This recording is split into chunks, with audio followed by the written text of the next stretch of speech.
Hello friends. आज हम आपको बताएंगे प्रश्नावली 16.3 प्रायिकता के शेष प्रश्नों का हल। मैं वाईपी सर, इस चैनल में आपका स्वागत है। पिछले वीडियोज में हमने आपको ये 7 प्रश्नों के हल बताए थे। उसके वीडियो का लिंक आपको डिस्क्रिप्शन बॉक्स में मिल जाएगा, तो आप वहाँ से इसको पढ़ सकते हैं। और आपने अगर हमारा अभी तक चैनल सब्सक्राइब नहीं किया है तो इस चैनल को सब्सक्राइब कर लें, बेल आइकन घंटी को प्रेस कर लें और इस वीडियो को आप लाइक कर लें और अधिक से अधिक इसको आप शेयर करें। तो देखें इसका हल। यह दिया है 8वां क्वेश्चन। कह रहा है कि 3 सिक्के एक उछाले जाते हैं। 3 सिक्के एक बार में उछाले जाते हैं। यहाँ एक बार रहेगा तो यहाँ एक बार कर लें, ठीक है। एक बार उछाले जाते हैं तो निम्नलिखित की प्रायिकता ज्ञात कीजिए। पहला कह रहा है 3 चित्त प्रकट होना, दूसरा 2 चित्त प्रकट होना, तीसरा कह रहा है न्यूनतम 2 चित्त प्रकट होना और चौथा कह रहा है अधिकतम 2 चित्त प्रकट होना और पाँचवा है एक भी चित्त प्रकट न होना। और छठा कह रहा है कि 3 पट प्रकट होना और सातवां कह रहा है ततः 2 पट प्रकट होना और 8वां है कोई भी पट प्रकट न होना, ठीक है। और 9वां कह रहा है अधिकतम 2 पट प्रकट होना। तो 3 सिक्कों को हम पहले उछालें और देखें उससे क्या प्रतिदर्श समष्टि प्राप्त होता है। तो यहाँ लिखें 3 सिक्के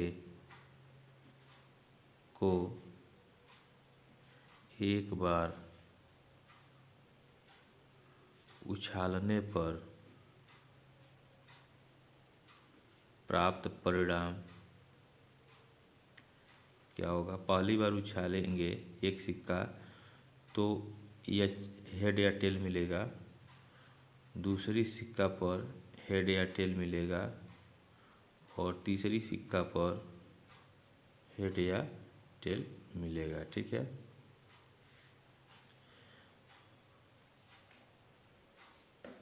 तो इन दोनों से विन्यास बनाएं। देखें यह एच टी सारी एच हो जाएगा, ठीक है। एच इसको हम मझोला कोष्टक में लिखेंगे। दूसरा हो जाएगा एच टी, ठीक है।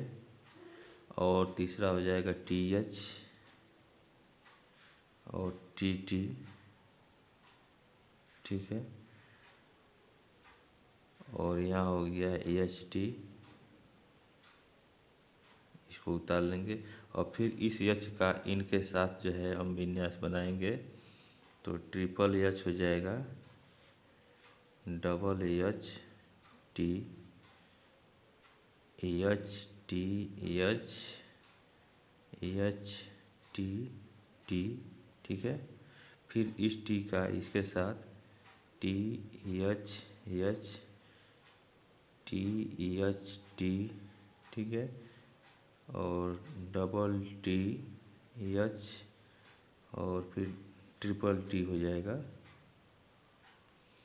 तो इस तरह से 8 होना चाहिए, 1 2 3 4 5 6 7 8, ठीक है।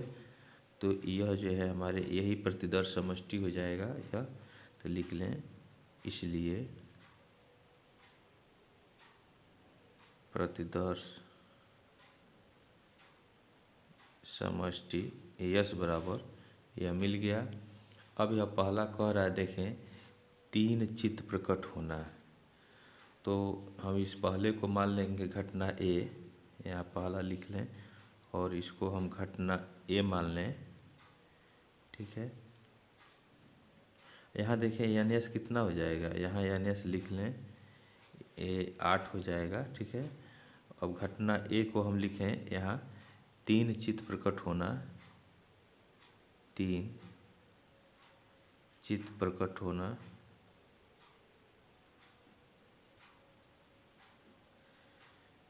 तो 3 चित्त प्रकट होना। तो इसमें 3 चित्त जो है केवल एक ही में है, एक ही विन्यास है, ठीक है। तो यानी ए बराबर हो गया आपका 1। तो इसलिए 3 चित्त प्रकट होने की प्रायिकता यहाँ लिख लें, इसको हम लिखेंगे पी ए। पी ए बराबर एन ए बट्टे एन एस। यह ए क्या है, पी ए। यह तीन चित्त प्रकट होने की प्रायिकता है। तो हम यहाँ लिख लें यन ए का मान 1 और यन एस जो है 8 हो जाएगा। तो इसकी प्रायिकता जो है पहले का 1/8 हो जाएगा। सेकेंड इसका देखें, इसका सेकेंड कह रहा है दो चित्त प्रकट होना। ठीक है, यहाँ लिखें, इसको हम घटना बी लिख लें। घटना बी बराबर दो चित्त प्रकट होना। ठीक है, तो अब जिसमें दो चित्त है उसको हम लिखें। तो यहाँ दो चित्त है, यहाँ भी है। ठीक है, तो इसको लिख लें एच एच टी और एच टी एच। ठीक है, और उसके बाद से देखें यहाँ है दो चित्त, तो टी एच एच हो जाएगा। और फिर जो है बस यही है, दो चित्त 1 2 और 3। तो 3 विन्यास इसमें है। यह हो गया आपका बी। तो एन बी कितना हो जाएगा, इसमें विन्यासों की संख्या 3 हो जाएगा। तो इस तरह से दो चित्त प्रकट होने की प्रायिकता क्या हो जाएगा, इस यहाँ लिख लें। इसलिए दो चित्त प्रकट होने की प्रायिकता, इसको हम पीबी से लिख लेंगे। ठीक है, तो पीबी बराबर हो जाएगा अनुकूल विन्यास यानी एन बी बट्टे कुल विन्यास एन एस। तो यह हो जाएगा एन बी 3 है और एन एस जो है 8 है। तो 3/8 जो है इसकी प्रायिकता हो जाएगी, दो चित्त प्रकट होने की प्रायिकता। अब इसका थर्ड देखें। थर्ड कह रहा है कि न्यूनतम दो चित्त प्रकट होना। तो इसको हम घटना सी मान लें। यहाँ लिख लें घटना सी बराबर न्यूनतम दो चित्त प्रकट होना।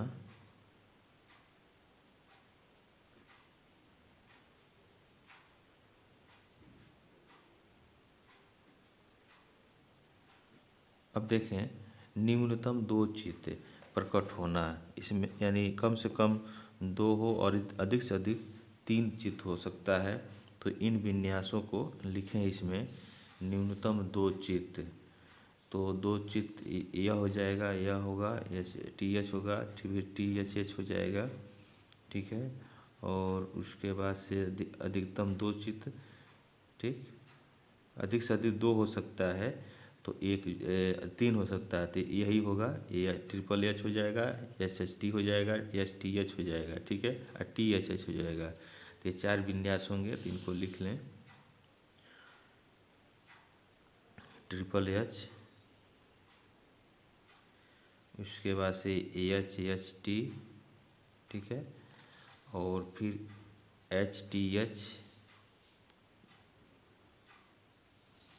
और टी एच एच।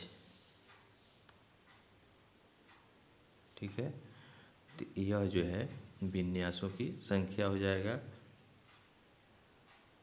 तो एन सी इसमें हो जाएगा 4। तो यहाँ लिख लें, इसलिए न्यूनतम दो चित्त प्रकट होने की प्रायिकता। ठीक है, इसको हम लिख सकते हैं पीसी से, और यह हो जाएगा एन सी बट्टे एन एस। और एन सी जो है आपका 4 है और एन एस जो है आपका ये 8 दिया हुआ है। तो ये कट के 1/2 हो जाएगा। ठीक है, तो इसकी प्रायिकता 1/2 हुआ। ठीक है, अब इसका फोर्थ देखें। कह रहा है कि अधिकतम दो चित्त प्रकट होना। ठीक है, तो इसे हम लिख लें घटना डी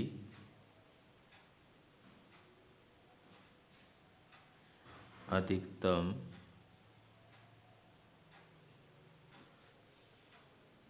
दो चित्त प्रकट होना।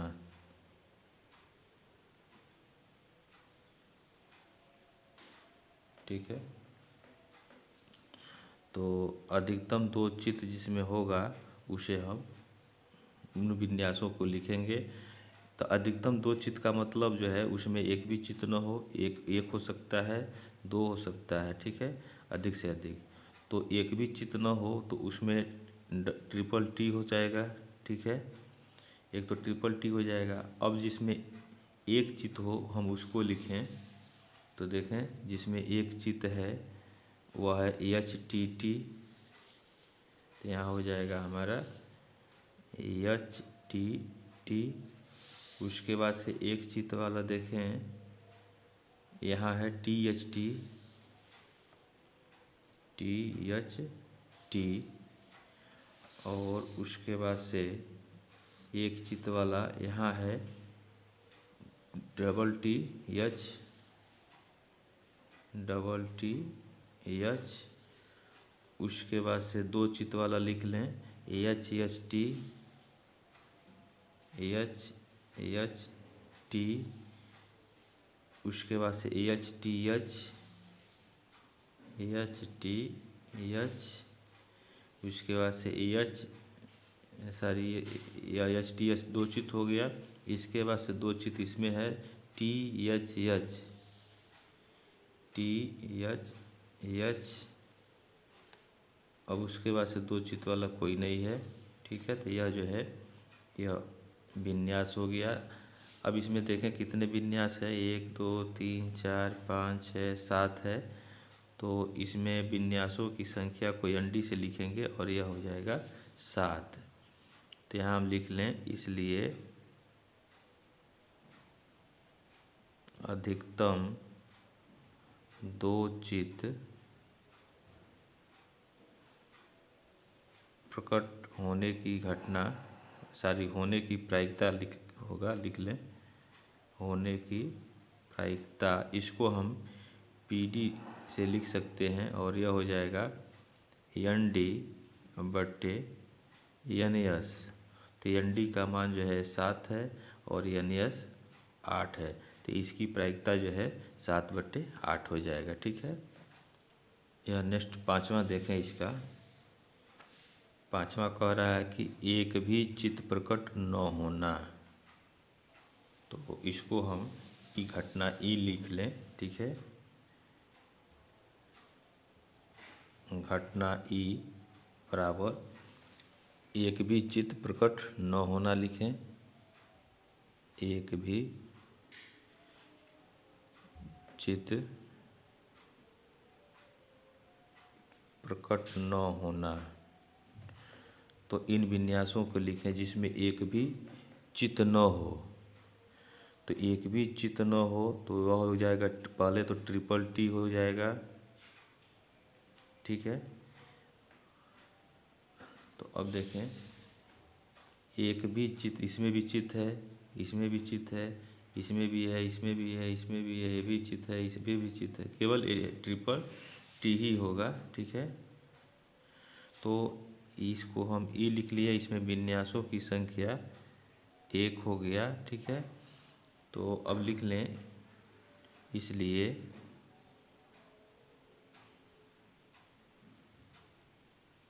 एक भी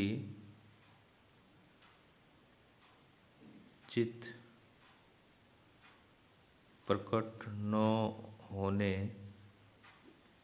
की प्रायिकता,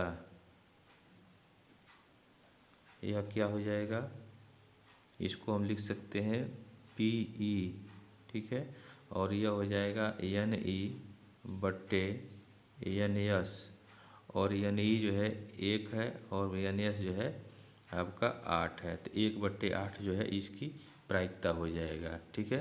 एक भी चित्त प्रकट न होने की प्रायिकता। अब नेक्स्ट देखें, छठवां देखें। छठवां में दिया है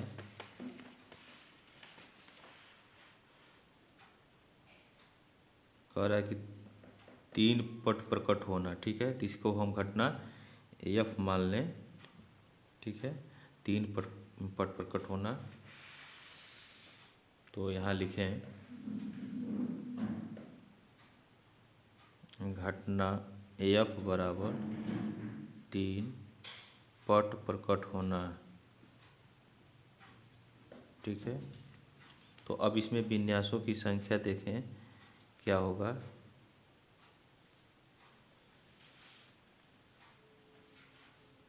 तो इसमें केवल एक ही विन्यास होगा, 3 ट्रिपल टी हो जाएगा। ठीक है, यह एफ हो गया। इसमें विन्यासों की संख्या को हम एन एफ से लिख लेंगे, यह है 1। ठीक है, तो यहाँ लिख लें, इसलिए 3 पट प्रकट होने की प्रायिकता, इसको हम लिख सकते हैं पी एफ। ठीक है, और यह हो जाएगा एन एफ बट्टे एन एस। तो एन एफ 1 है और कुल विन्यास जो है 8 है, तो इसकी प्रायिकता 1/8 हो जाएगा। ठीक है, अब इसका नेक्स्ट 7वां देखें। कह रहा है कि तथ्यतः 2 पट प्रकट होना, तो इसको हम घटना जी लिख लें। ठीक है, तथ्यतः 2 पट प्रकट होना।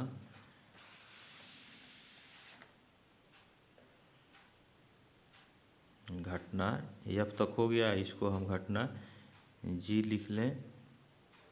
तथ्यतः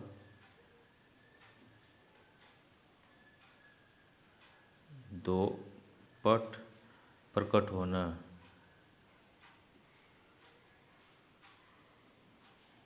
तो इन विन्यासों को हम लिखें जिसमें केवल 2 पट प्रकट हों। ठीक है, तो तथ्यतः 2 पट प्रकट होना, तो इसके विन्यासों को लिखें जिसमें 2 पट हो। ठीक है, तो इसमें 2 पट है, एच टी टी और फिर टी एच टी और डबल टी एच, ये 3 विन्यास हैं, 3 को हम लिख लें। एच टी टी हो गया, उसके बाद से टी एच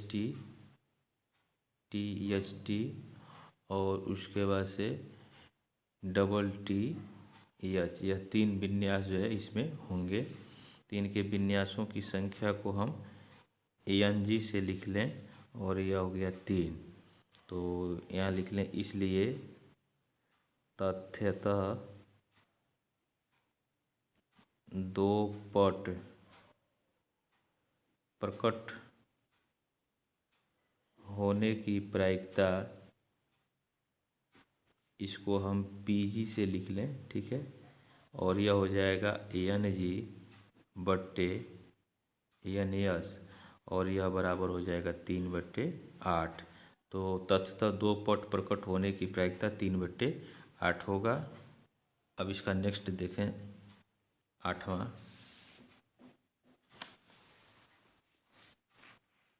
कह रहा है कि कोई भी पट न प्रकट होना। तो कोई भी पट प्रकट न हो तो उसमें तो केवल जो है आपका यह ट्रिपल एच होगा।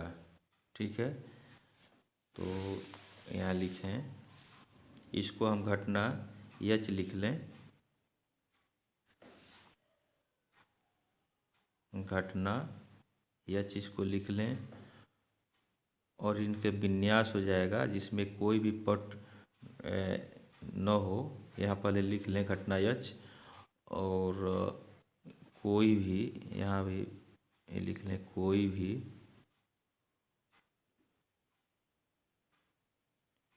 पट न प्रकट होना। ठीक है, अब इसमें हम विन्यासों को लिख लें जिसमें कोई पट न हो, तो वह जो है ट्रिपल एच हो जाएगा। ठीक है, तो इसमें विन्यासों की संख्या 1 हो गया। ठीक है, तो यहाँ लिख लें, इसलिए कोई भी पट न प्रकट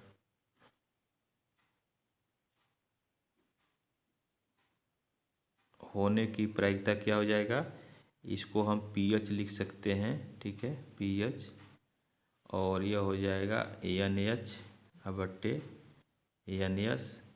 तो इसमें अनुकूल विन्यास 1 हो गया और कुल विन्यास 8 हो गया, तो इसकी प्रायिकता 1/8 हो जाएगा।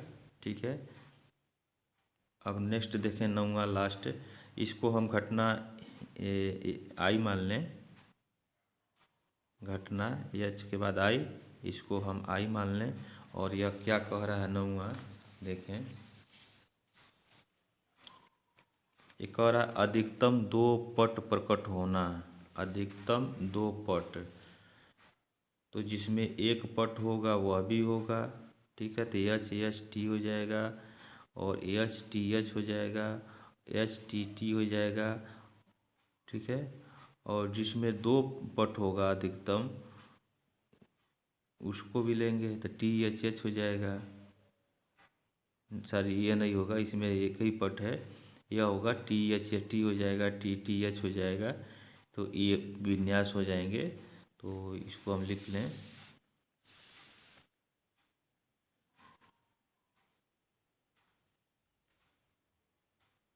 अधिकतम 2 पट प्रकट होना, 3 के विन्यासों को हम लिखें तो जिसमें एक पट हो वह हो जाएगा एच एच टी। अधिकतम का मतलब यह है कि अधिकतम जो है 2 पट होना चाहिए, ठीक। तो अधिकतम 2 पट कह रहा है तो उसमें एक भी पट नहीं हो सकता है, तो यानी ट्रिपल एच हो जाएगा, ठीक। उसके बाद से जिसमें एक पट हो उसको हम लिखेंगे तो एच एच टी हो जाएगा, ठीक है। उसके बाद से एच टी एच हो गया और उसके बाद से टी एच एच हो जाएगा एक पट वाला, ठीक है। अब जिसमें 2 पट है अब उसको हम लिखेंगे, ठीक है। तो एच टी टी हो जाएगा, ठीक है। उसके बाद से टी एच टी हो जाएगा और डबल टी एच हो गया। तो ये जो है अधिकतम 2 पट तक के यह विन्यास हो गए।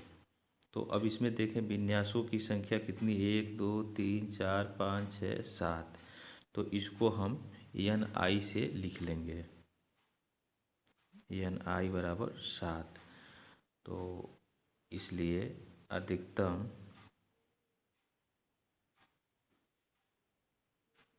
2 पट प्रकट होने की प्रायिकता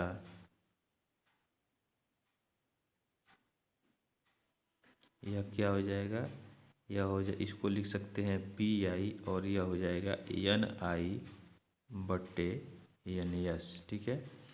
और एन आई का मान जो है 7 है और कुल विन्यास 8 है, तो इसकी प्रायिकता 7/8 हो जाएगा, ठीक है। तो यह इसका हल हो गया।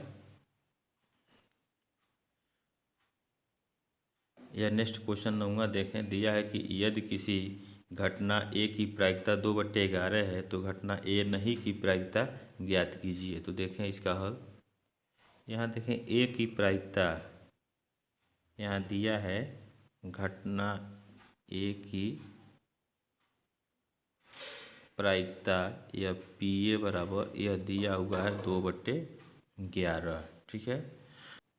तो यहाँ देखें घटना ए की प्रायिकता जो है और 9 घटने की प्रायिकता दोनों का योगफल 1 होता है, तो हम निकाल लें यहाँ घटना ए नहीं